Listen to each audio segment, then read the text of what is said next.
नमस्कार मंडळी. तर इथे ना आज दुपारीच म्हशीसाठी बाजरी शिजत टाकली होती. आता का ते तुम्हाला माहिती आहे का? कारण इथे आपलं कसं बाळंतिणीला सुंटवडा वगैरे देतो का नाही, तसं तिथं जनावरांमध्ये पण असतं. आता म्हशीला म्हैशी आली होती आणि तिला मग इथे तिची कंबर भरून येण्यासाठी ना आम्ही इथं बाजरी शिजत टाकली. शिकवायची मम्मी. शुभम करोती कल्याणम आरोग्यम धनसंपदा शत्रुबुद्धी विनाशाय दीपक ज्योती नमस्तुते दिव्या दिव्या दीपकार कानी कुंडल मोतीहार. आता नाही ते दिवा लावताना ना मम्मीने हे शुभम करोती शिकवलं होतं. ते दिवा लावताना नेमकं ते म्हणजे आठवण झाली त्याची आणि मग तेच आम्ही इथं म्हणत होतो. आणि मग लगेचच इकडं जनावरांकडं आलो. बाजरी पेंड पाणी घेऊन सगळं धारचं वगैरे धार पण काढायची होती, त्याच्यामुळे सगळं सोबतच घेऊन आलो होतो. आणि मग इकडे म्हशीला ना बाजरी शिजवलेली ठेवली. खाते पावडर लावली तिने. ए ए उठ. दूध पिऊन झोपलंय बघ कसं.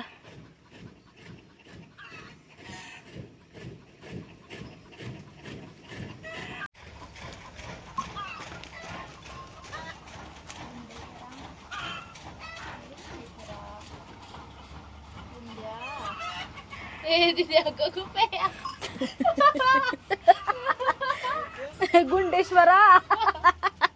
हे गुंडेश्वरा म्हणते.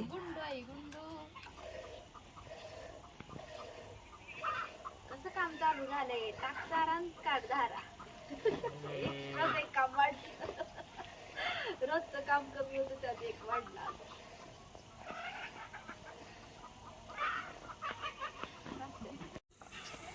आणि मग इथे पेंड वगैरे चारली, पाणी पाजलं आणि लगेचच मग म्हशीची धार काढायला लागलो. आता इथे नाही काढत होते कारण म्हैस येऊन अजून 4-5 दिवस झाले नव्हते आणि मग ते लगेचच कासेमध्ये हात घालून देत नव्हती ना, त्याच्यामुळे मग ह्यांनी एकटेच काढत होते.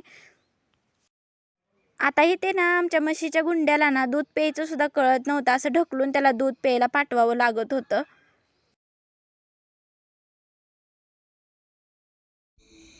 आता इथे सगळं जनावरांचं काम होईपर्यंत ना आता असं म्हैस यायल्यापासून ना असं संध्याकाळचा स्वयंपाकाला खूप उशीर होतोय. आणि मग परवाच्या एका व्हिडिओमध्ये मी रानातून वांगी आणलेली दाखवली होती आणि आता मग त्याचीच इथं भाजी बनवायची होती. कारण ह्यांना ना एकदम चुलीवरची पातळ भाजी खायची होती वांग्याची, त्याच्यामुळे मग म्हटलं आज पण चुलीवरच मला भाजी बनवावी लागली. आणि ते बघा साधं सिंपल मसाला आपला लसूण कोथिंबीर खोबरं, मग नंतर हळद वगैरे टाकली आणि गावभर मसाले न टाकताना इथं ना एकच मसाला आपला घरचा काळा मसाला तो वापरला होता आणि छान मस्त अशी पातळ भाजी बनवायची होती.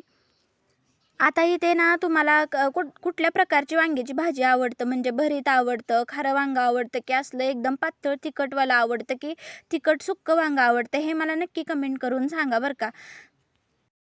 आणि हो, तुम्हाला माहिती आहे का गावाकडं अशाच वांग्याची म्हणा दुसरी कशाची पण पातळ भाजी असो, त्या पातळ भाजीला काय म्हणतात हे तुम्हाला माहिती आहे का? गावाकडे अजून सुद्धा हा शब्द वापरला जातो, तो म्हणजे कालवण.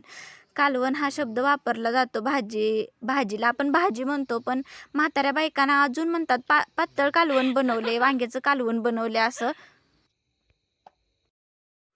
आता इथे बघा पातळ वांग्याचं कालवण बनवलं म्हटल्यावर लगेचच मग त्याच्यासोबत खायला कुचकरून काला करून म्हटल्यावर ज्वारीची भाकरी आलीच. आणि मग मग लगेचच भाजी झाली ना, लगेचच आरावरचे छान मस्त ज्वारीच्या भाकरी बनवून घेतल्या. आणि भाकरी आणि ते आता दीदी ना वडीचं पीठ मळायला लागली. तिच्या हातची वडी तर खूपच छान टेस्टी बनते, मला तर खूप आवडते.